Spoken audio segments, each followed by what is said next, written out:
Good morning, students. Today we are going to study the human digestive system.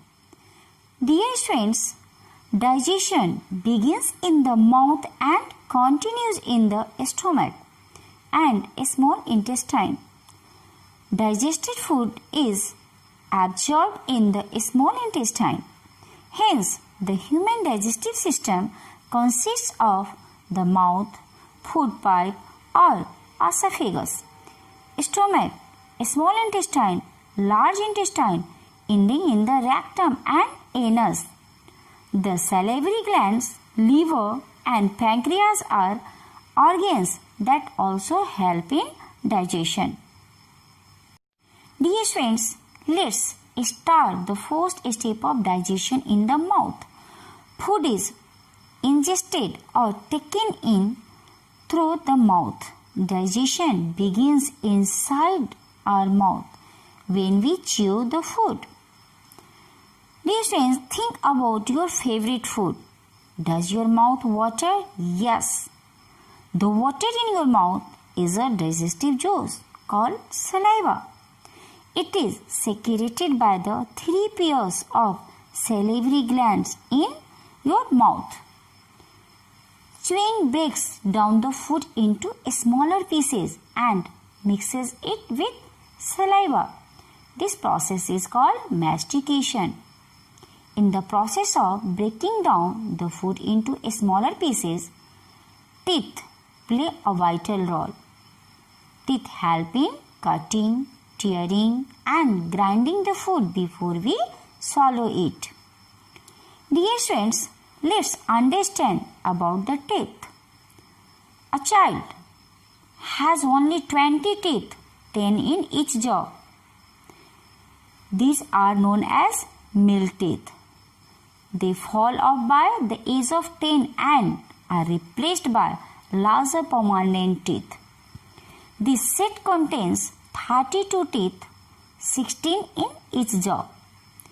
In each jaw, there are 4 incisors, 2 canines, 4 premolars and 6 molars. Front teeth are known as incisors. These are chisel-shaped and are used for biting and cutting. Next to the incisors are the canines.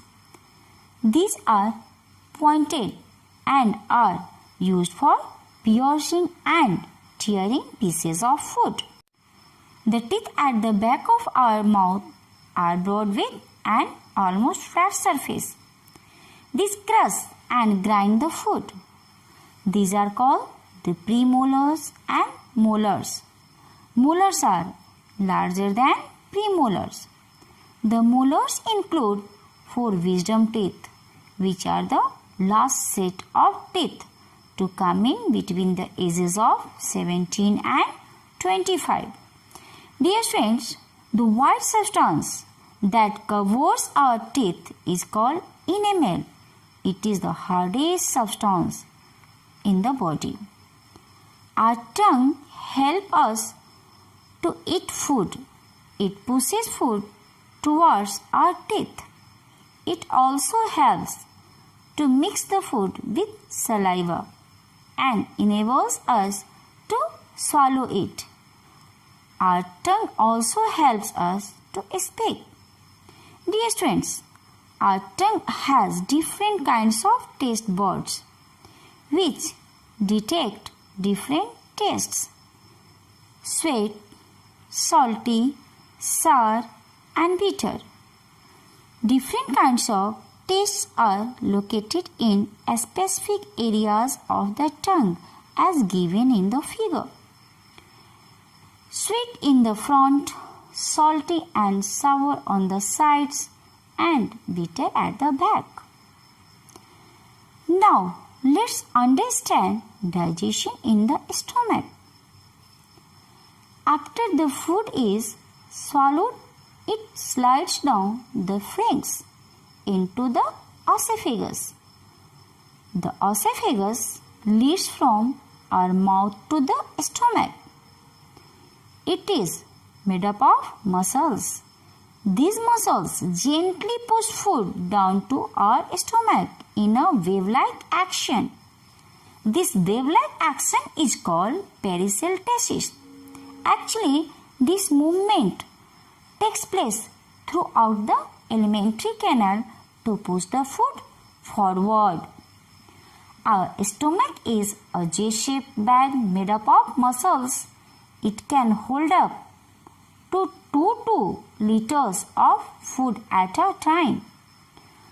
Food stays in the stomach from a few minutes to a few hours depending on the type of food eaten.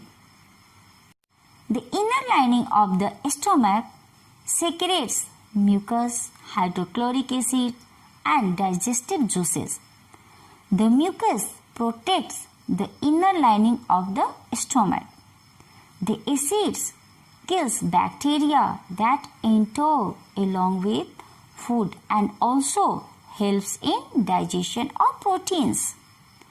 The stomach muscles squeeze and mix the food with digestive juices. The digestive juices break down proteins into simpler substances. Thus, food gets partly digested in the stomach. Then it goes into the small intestine where most of the digestion occurs. Let's start digestion in the small intestine. A small intestine is a long winding tube of about 7.5 meters in which the food enters after the digestion in stomach. It receives secretions from the liver and the pancreas. Besides, its wall also secretes juices. Liver is the largest gland in the body. It is a reddish brown gland which secretes bile juice. This juice is stored in the gallbladder. The bile plays an important role in the digestion of fats.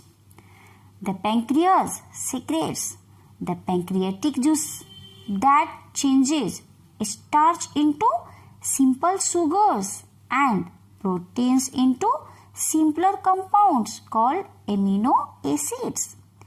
Now, absorption is the small intestine occurs. Here, absorption means the process in which the digested food passes into the blood vessels in the inner wall of the intestine. The inner walls of the small intestine have thousands of finger-like projections you may see in this figure. These are called villi. The singular form of villi is villus. The villi increase the surface area for absorption of the digested food. Each villus has a network of fine blood capillaries close to the surface. The food absorbed on the surface of the villus passes into the blood in the capillaries. The food absorbed into the blood is transported to different parts of the body. It is used to provide energy and materials for growth and repair of body tissues. This is the final stage in the process of digestion and is known as assimilation. Glucose is broken down in the cells with the help of oxygen into carbon dioxide and water to provide energy.